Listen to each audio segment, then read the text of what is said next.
Hello everyone, nubkeks here. Welcome back to Nub Raids, and in today's video we're going to have a bit of a discussion. We're going to have a bit of a debate. I'm going to be arguing in favor actually of several different opinions, several different options in terms of what to do for Hydra Clash. And my goal is basically to give you a good idea of a lot of different positions to help you kind of figure out where you stand on the issue. I want to give a fair shot to multiple different viewpoints that I've seen. So that's what we're going to try to do here today. But basically, what is going on? Well, we had Hydra Clash. Corpulent Cadaver style teams came out as being really dominant, and they dominated the first 6 weeks of Hydra Clash. Then Plarium came in, and they nerfed Corpulent Cadaver basically into the ground. They made him completely unusable for Hydra. But now new things have emerged. So you can sort of see, for example, scores over here. Like we're up against, if I remove me for a second, like we're up against other highly rated teams that are and clans that are winning lots of CVC, etc. So we're not up against noob teams by any means, shape, or form. But you can see how divided these scores are. Although we are also many keys ahead. But like if we look at this, for instance, we can see we've got a few players around a 3,000, 3 billion mark here, 4 billion mark. And then it jumps up from really 4 billion to 44 billion, 49 billion, and then 76 billion up here. And to give an example for Tainted Halo, who's our top guy right now, on hard, we have him going in with Cupidus, Taurus, Ultimate Galek. That Ultimate Galek, Supreme, no, that's Supreme Galek. We've got, like 2,600, like 2.6 billion on Nightmare, with Grazor, Supreme Galek, Double Acrizia, Michinaki, 2.2 billion. Then with the Trunda team, right, which is Trunda with W, Makona, Shuzen on Brutal, we've got 71 billion. If we put that in a calculator, right, just to put it in perspective, so it's what, 71, let's say 1,000 divided by, let's say his Nightmare, well, his hard score is the highest, so 2,600. So he's doing 27 times as many points with the Trunda team on Brutal as these teams on Hard or Nightmare, which are really good teams. And this team is also, it is possible to actually run this team on Nightmare as well. That's what we've seen too, is that people are able to run it on Nightmare. You can run it on Brutal like we have here. It's possible to run it on Hard. It's possible, of course, to run it on Normal. The lower difficulty you go, the easier it is, right? Trunda's damage is not max HP, so it doesn't really scale up. It's just that the points that you get will scale up because you get bigger point multipliers and harder Hydra difficulties. Yeah, so that's sort of where we are at with the Trunda, and that's just filling you in on like how it's working. So it's really very similar to Corpulent Cadaver.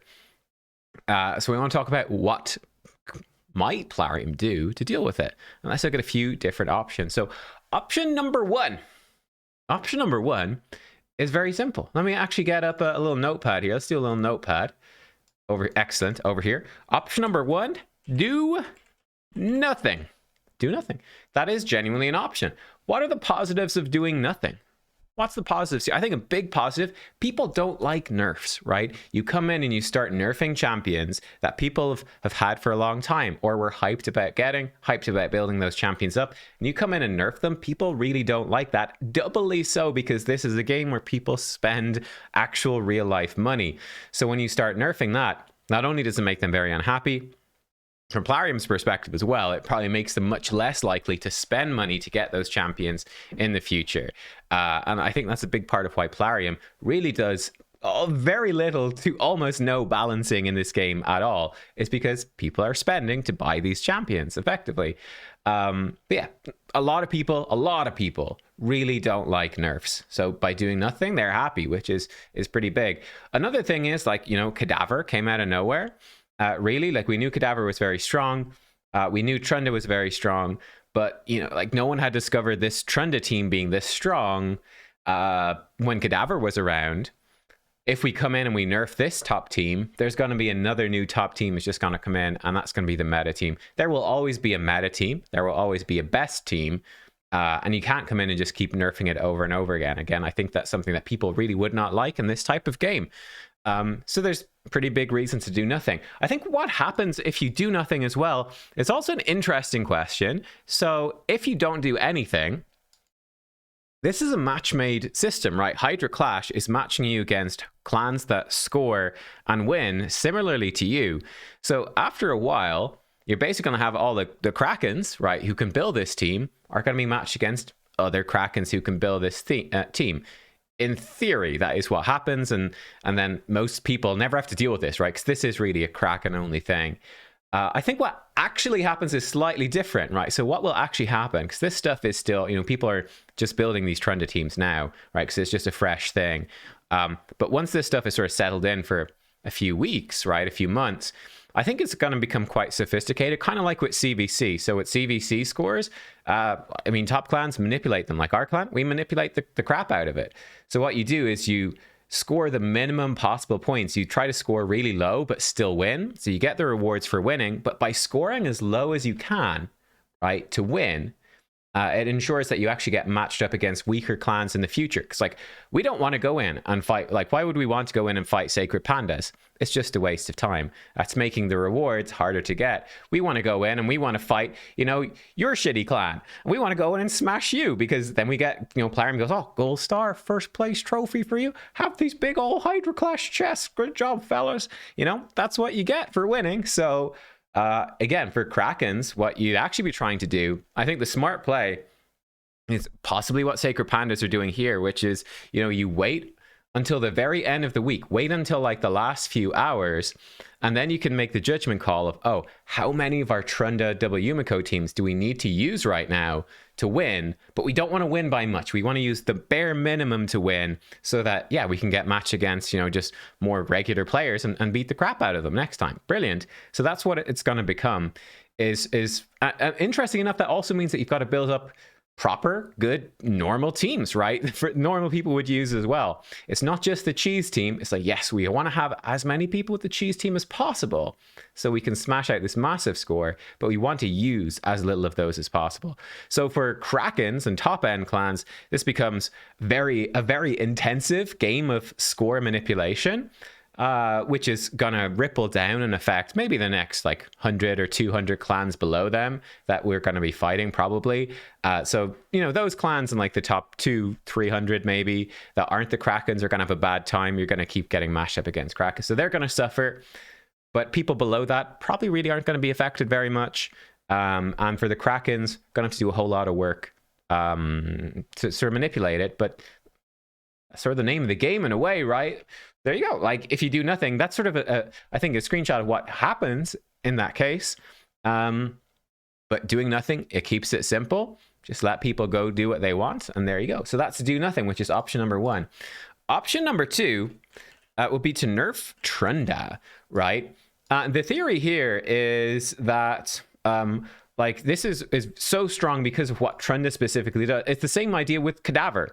What did they do with the Cadaver team? They came in and they nerfed Cadaver. So let's just do the same approach to this Trenda team. I'll tell you at the end, I suppose, actually, which of these approaches I would go for. But the idea is we just nerf Trenda, right? So Trenda with her A2 in particular, this is what's broken. Because it's a 4-turn, that scales really well with the double Yumiko, right? Because the Yumiko doesn't fully reset a 5-turn skill, but it does fully reset a 4-turn skill. But yeah, this just does crazy damage. And when you start resetting it and you start cleaving this amongst decapitated heads, that's where the damage just really skyrockets through the roof. So this is insane. If we nerf Trenda, though, Cadaver has a well-established pedigree in Demon Lord Clan Boss. We knew he could be really strong, though it was honestly a bit of a surprise that people were able to make it work so well in Hydra. Again, it's that had been something people could have done for almost 2 years, but just never did, because there's never the motivation to. And likewise with these Trunda teams, we're seeing them do much more damage than we really had ever seen anywhere near before, because again, now there's the motivation, and you've got hundreds of Krakens all doing it and learning from each other, and copying each other's strats and builds and building on it, etc., and refining the strategy, right? So it's happening very, very quickly. But yeah, if you nerf Trunda, who's next after that? The Trenda teams seem to be weaker and harder to do as well than the Cadaver teams.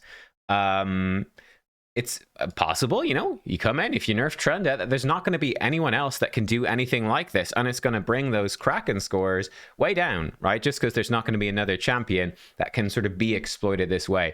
And that's an interesting question. What would be the next champion? You could certainly bring in Newt. He's got the 4-turn cooldown and big damage, but it's capped by enemy max HP, which means that it wouldn't be so good in lower levels. And while it would be very strong, just spamming out Blessed Bash on Brutal or Nightmare, it's not going to be anything like the sort of exponential scaling of Trendas with resets or Cadavers at resets. It'd be okay, or like a Crizia. I guess if you're resetting her, that's probably still strong. But, you know, again, it's not on the same level. The one that does worry me, I think, would be one to watch out for. Someone that we probably don't want to see be OP in some other areas. Probably Taurus comes in with the 4-turn AoE with more damage per buff and extending buffs. That's a pretty strong one. So Taurus could come in as the next best thing. Which I guess would actually be a point against nerfing Trenda, because man, if Taurus came in, it was Taurus double Yumiko or something like that. That would be unpleasant to see Taurus OP in more areas, in my opinion anyway. But that's something to watch out for. But the idea with nerfing Trenda is simply that, you know, the potential for the double Yumikos to exploit stuff is much lower. You know, if you target the very, very few specific champions that are broken. So that is option number 2. Option number 3 is nerf. Let's put in the double in capitals. Nerfing double let's say a point against nerfing Trenda. We don't need to touch on the points against. We're just making the points for here. It's fine. Nerfing double Yumiko, right? So Yumiko is unique. Probably because this is a lockout skill as well. So like you cannot lower the cooldown or reset Kaimar's reset, for example. When I tested out Crixia, the new Night Revenant mythical who can reset skills, we found that you could not reset or reduce the cooldown of Night Purge, right? Yumiko is unique in that her one can be reduced. So you can stack 2 Yumikos, or you could stack anyone else. Like you could do this with a Crixia as well, right? Because you don't need the lockout. So you could stack, well, I guess you couldn't stack a Crixia because then the Yumiko couldn't reset Crixia. You need 2 Yumikos because then they keep resetting each other. And yeah, they just spam out Dance of Time like crazy because Yumiko 1 uses Dance of Time. Yumiko 2 then uses her Dance of Time, which then helps reset Yumiko 1. Yumiko 1 gets back to hers. It helps reset Yumiko 2, and so on. And it just sort of laps up together. And that's what makes this so powerful. Why nerf double Yumiko?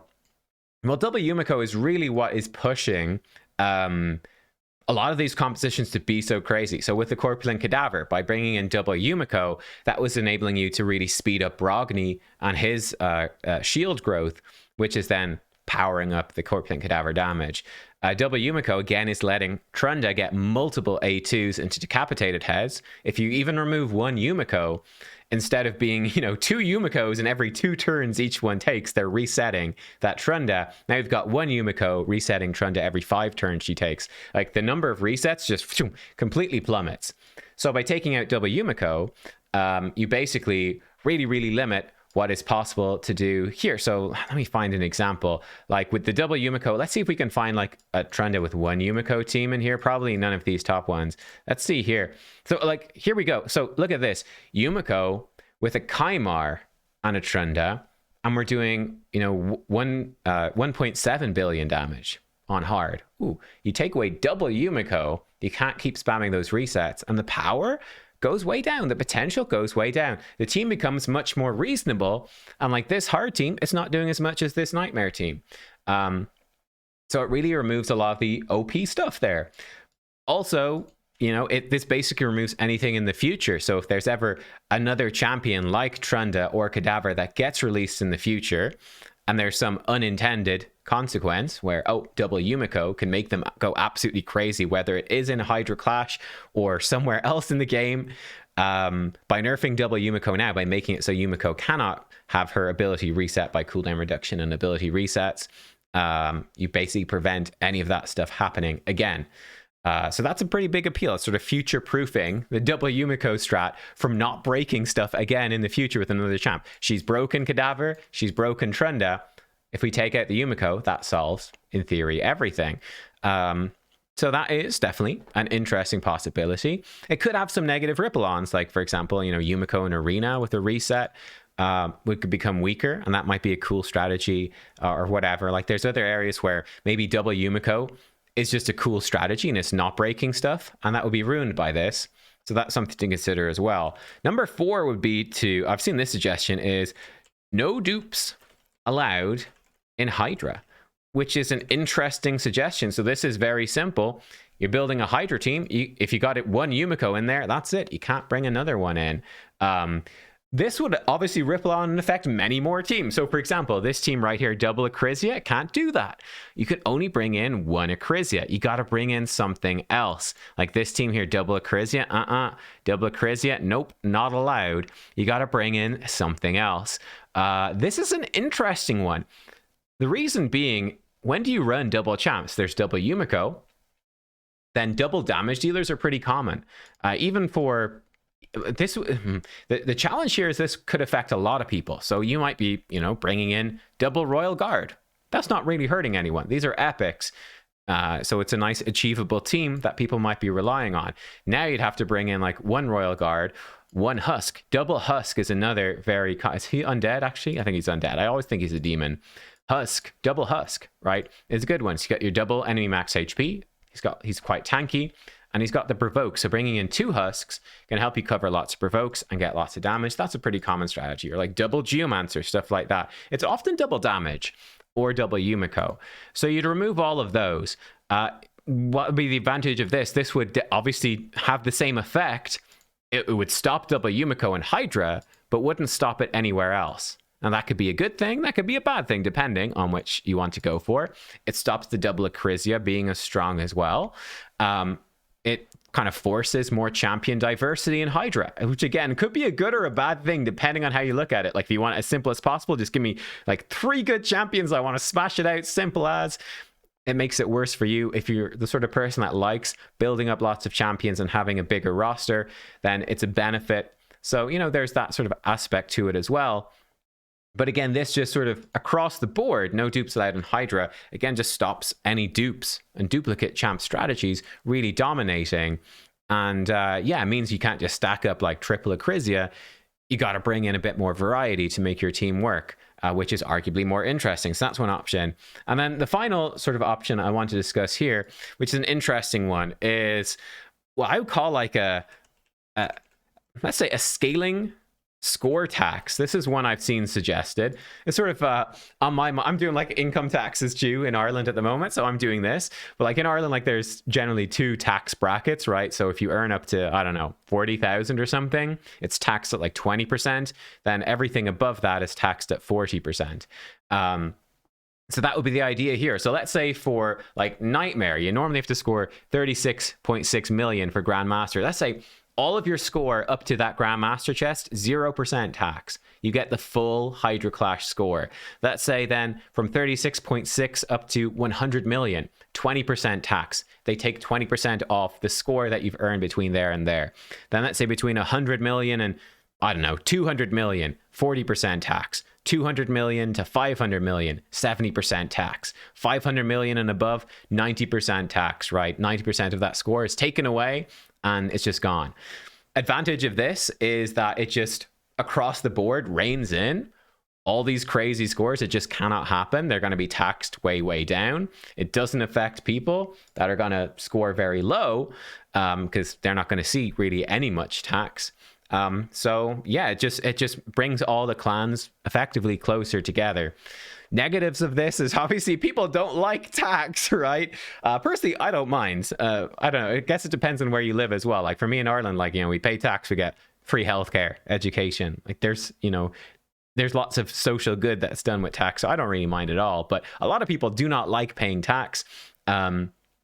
Taxing higher scores really disincentivizes doing higher scores. Like, why would I bother to go in and max out my key for my clan? Like, Tainted Halo worked really hard to get a great key for us here. Why would they do that if there's going to be taxed at 90% or something like that? That's crazy. Even if it's taxed at any sort of tax that's sort of scaled to affect higher scores more, that's going to make that feel a lot worse. So that would be something of a problem there. And yeah, it just makes pulls a bit less exciting. And there's also no other taxes in the game. I'm meant to be positive about all of these. This is one I personally actually really do not like the idea of. You know, you pay tax in real life and it might feel kind of bad, but it's like, oh, I can see the positives. I can see where that money is going and it's helping society. Whereas the score that's going away in Hydra Clash isn't going anywhere. It's just, you know, it's a number that doesn't exist and it's gone.